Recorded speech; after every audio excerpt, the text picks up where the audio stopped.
नमस्कार साथियों, आप सभी का बहुत बहुत स्वागत, हार्दिक अभिनंदन हमारी ऑनलाइन कक्षा में। विद्यार्थियों, हम कारकों का अध्ययन कर रहे थे और कारकों में हमने अब तक कर्ता कारक पढ़ लिया है और कर्म कारक के अंतर्गत हम अकथितम च सूत्र के माध्यम से इस सूत्र के अंतर्गत आने वाली 16 द्विकर्मक धातुओं का अध्ययन कर रहे थे। इनमें से हम अब तक 14 धातुओं का अच्छे से विस्तार पूर्वक अध्ययन कर चुके हैं। बाकी जो शेष बची 2 धातुएं हैं, आज हम उनको भी पढ़ेंगे साथियों। तो देखिए, अब तक हमने मथ, मुष्य, नी और हिरी धातु को पिछली कक्षा में पढ़ा है। आज देखिए दोस्तों, अगली धातु हमारा कारक चल रहा था कर्म कारक। कर्म कारक और कर्म में विभक्ति होती है द्वितीया विभक्ति। इस कर्म कारक के अंतर्गत सूत्र चल रहा था अकथितम च। यह सूत्र हो गया अकथितम च। इस सूत्र के अंतर्गत हमने धातुएं पढ़ी। अब जो शेष धातुएं हैं उन्हें देखते हैं। शेष धातु बची थी कृष धातु और वह धातु। कृष का अर्थ होता है खींचना और वह का अर्थ होता है ले जाना। कृष धातु, इसका अर्थ तो हो गया खींचना और वह का अर्थ हुआ ले जाना। यह अर्थ हुआ दोस्तों। अब इस कृष धातु का उदाहरण देखते हैं। एक उदाहरण, किसान बोझा, किसान बोझा गांव ले जाता है। यह उदाहरण हुआ साथियों। करता है किसान और ले जाता है। इसमें हम कृष धातु का प्रयोग करेंगे तो यह हो जाएगा कृषकः। यह तो है कर्ता और ले जाता है क्रिया है और कृष धातु के रूप चलते हैं। कृष कर्षति, यह बन जाएगा क्रिया हो जाएगी कर्षति। कृषकः कर्षति, किसान ले जाता है। अब बोझा और गांव 2 कर्म हैं, तो कर्षति द्विकर्मक धातु होने पर हमें वाक्य में 2 कर्म मिलते हैं और दोनों ही कर्मों में द्वितीया विभक्ति का प्रयोग होता है। तो यह हो जाएगा, बोझा को बोलते हैं भार, यह बन गया भारम, और गांव को ग्रामम। यह दोनों ही कर्मों में द्वितीय विभक्ति का प्रयोग हुआ। कृषकः भारम ग्रामम कर्षति। कृष धातु कर्षति। कर्षति में कृष धातु जो है, कृष धातु से एक शब्द बनता है और वह है कृष्ण। हमने आपको पिछली कक्षा में भी बताया था। कृष धातु से बना कृष्ण। कृष धातु अर्थ है खींचना, जो अपनी ओर खींचे उसे ही कृष्ण कहते हैं। समझ में आया साथियों? अब वह धातु का उदाहरण लेते हैं। वह का अर्थ होता है ले जाना।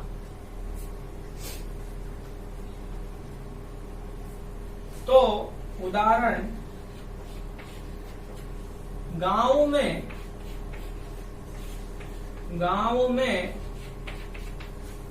बोझा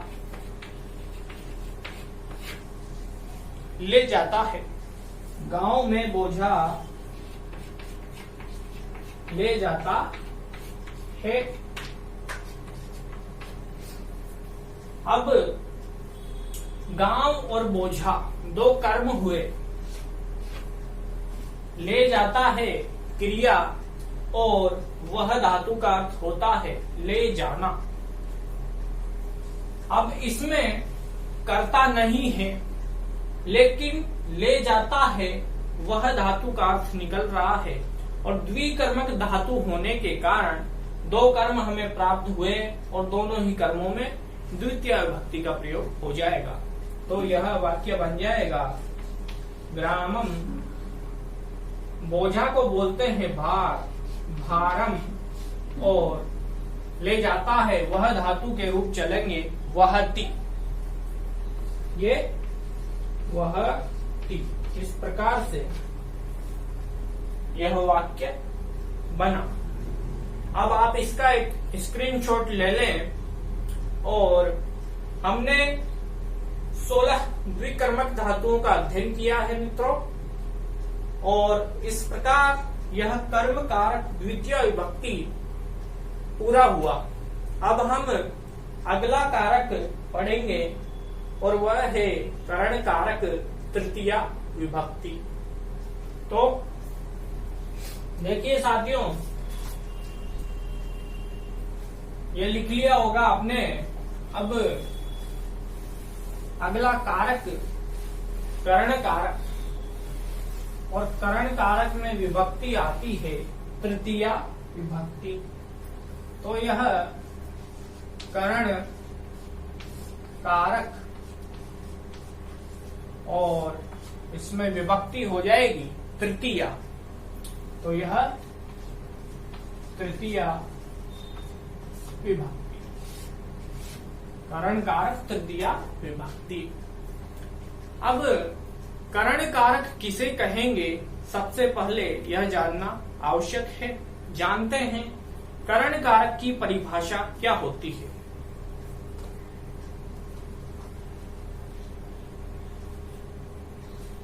परिभाषा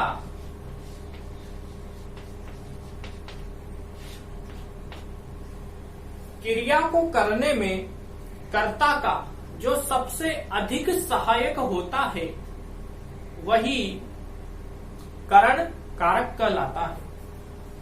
परिभाषा हो जाएगी क्रिया को करने में कर्ता का जो सबसे अधिक सहायक होता है, सबसे अधिक सहायक होता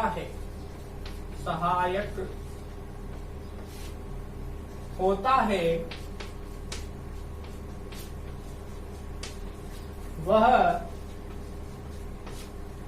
क्या कहलाता है साथियों, करण कारक कहलाता है। करण कारक कहलाता है। यह परिभाषा हुई करण कारक की। अब इस परिभाषा को एक उदाहरण के माध्यम से समझेंगे। जैसे मैं हाथ से खाता हूं, यह उदाहरण अब देखिए साथियों। जैसे मैं हाथ से खाता हूं, मैं क्या है यहां पर कर्ता, खाता हूं क्रिया है, हाथ से खाता हूं। अब देखिए साथियों, इस परिभाषा को देखते हैं। क्रिया को करने में कर्ता का जो सबसे अधिक सहायक होता है वह करण कारक कहलाता है। अब क्रिया है यहां पर खाता हूं, और इस कर्ता के द्वारा क्रिया को करने में जो सबसे अधिक सहायक होता है वह करण कारक कहलाता है। तो साथियों, यहाँ पर कर्ता के द्वारा, कर्ता खाता हूं क्रिया है ना, क्रिया को करने में कर्ता का, ये कर्ता का जो सबसे अधिक सहायक होता है, तो खाता हूं जो क्रिया है इसको करने में कर्ता का सबसे अधिक सहायक है हाथ, वह हाथ से खाता है। तो इसीलिए यह क्या हो जाएगा, करण कारक हो जाएगा। ठीक है, और करण कारक हो जाएगा तो करण में तृतीय विभक्ति का प्रयोग होता है। तो उदाहरण बन जाएगा साथियों, मैं अहम और खाता हूं, अहम के साथ क्या आएगा साथियों, खादामी। इस प्रकार से अहम खादामी। अब हाथ से खाता हूं, तो हाथ में इसमें करण कारक हुआ और तृतीय विभक्ति होगी, तो यह बन जाएगा हस्तेन, हस्तेन, हाथ। वह हाथ से, मैं हाथ से खाता हूं, तो यह तृतीय विभक्ति बन गई हस्तेन, अहम हस्तेन खादामी। यह वाक्य बना। अब यह तो परिचय हुआ करण कारक तृतीय विभक्ति का। अब आगे बढ़ते हैं। करण कारक तृतीय विभक्ति के अंतर्गत कुछ सूत्र आते हैं साथियों। जैसे प्रथम सूत्र इसका देखिए, यह प्रथम सूत्र साधक तमम करणम। सूत्र क्या हो जाएगा साथियों, साधक तमम करणम, यह सूत्र हुआ। इस सूत्र की सबसे महत्वपूर्ण बात यह है कि यह जो सूत्र है इसे हम करण संज्ञा विधायक सूत्र भी कहते हैं। इस सूत्र को क्या कहते हैं, करण संज्ञा विधायक सूत्र।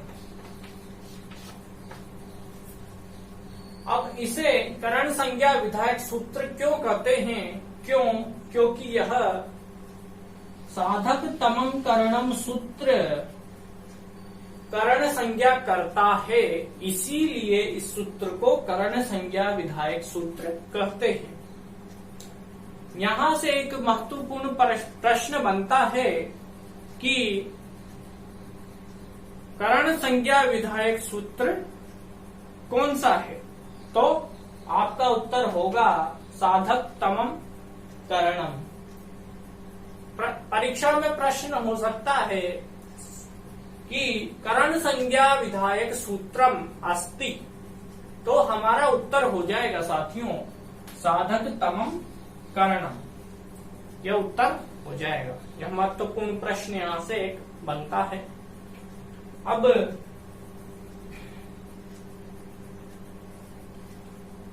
यह सूत्र क्या कहता है, क्रिया की सिद्धि में जो कारक अत्यधिक सहायक होता है उसकी करण संज्ञा होती है। यह सूत्र क्या कहता है साथियों, क्रिया की सिद्धि में, क्रिया की सिद्धि में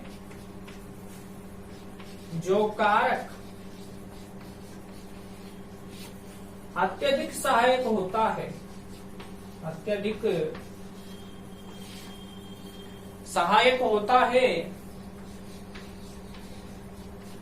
उसे उसकी करण संज्ञा होती है। अत्यधिक सहायक होता है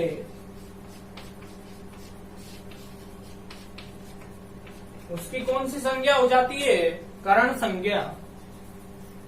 उसकी करण संज्ञा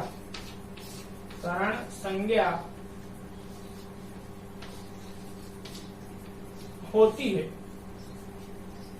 करण संज्ञा होती है। ठीक है, तो साधक तमम करणम सूत्र कहता है कि क्रिया की सिद्धि में जो कारक अत्यधिक सहायक होता है उसकी करण संज्ञा होती है। यह जो बात है यह भी यही है साथियों, क्रिया की सिद्धि में, खाता हूं क्रिया की सिद्धि में सबसे अधिक सहायक है हाथ, इसीलिए इसकी करण संज्ञा हुई। और करण संज्ञा होकर के करण में कौन सी विभक्ति होती है? तृतीया विभक्ति। तो यहाँ पर यह बना हस्ते। ठीक है, अब एक और उदाहरण देखते हैं। ये लिख लिया होगा आपने,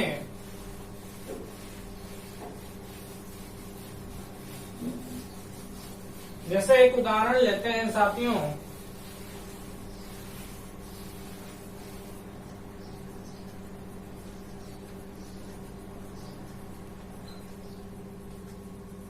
राम जल से मुख धोता है।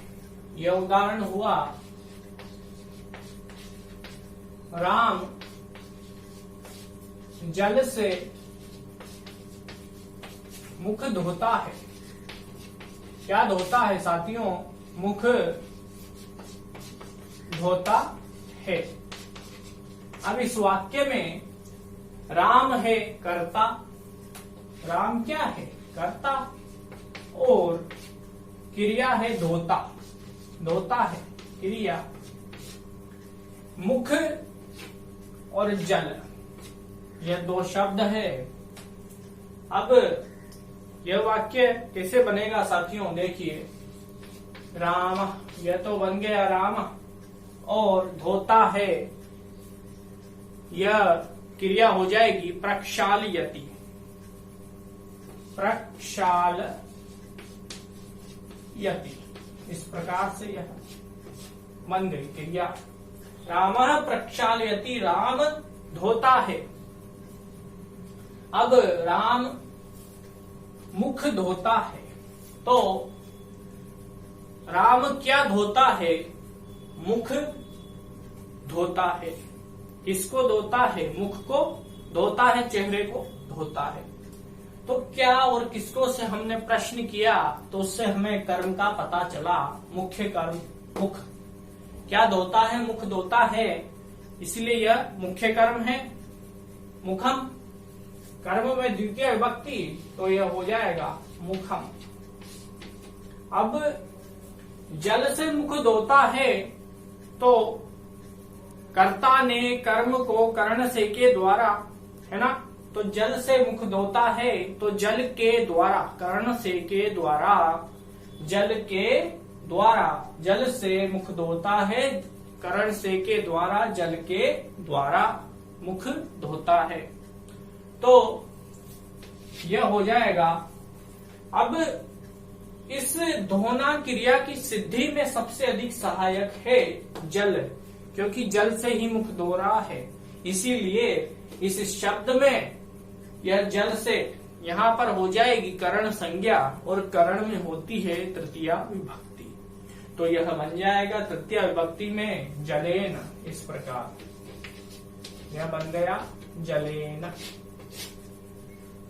ठीक है, तो राम जलेन मुखम प्रक्षालयति, राम जलेन मुखम प्रक्षालयति। यहां पर हुई है करण संज्ञा, और करण में विभक्ति होती है तृतीया। करण से के द्वारा करण में विभक्ति हो गई यहाँ पर तृतीया। जलेन, रामेण, इस प्रकार से यह तृतीया विभक्ति हुई। क्रिया आ गई कर्ता, कर्म, और यह गौण कर्म जल। ठीक है, यहां तक पूरा हुआ साथियों। अब हम कल की कक्षा में आगे पढ़ेंगे। आज के लिए इतना ही। धन्यवाद साथियों।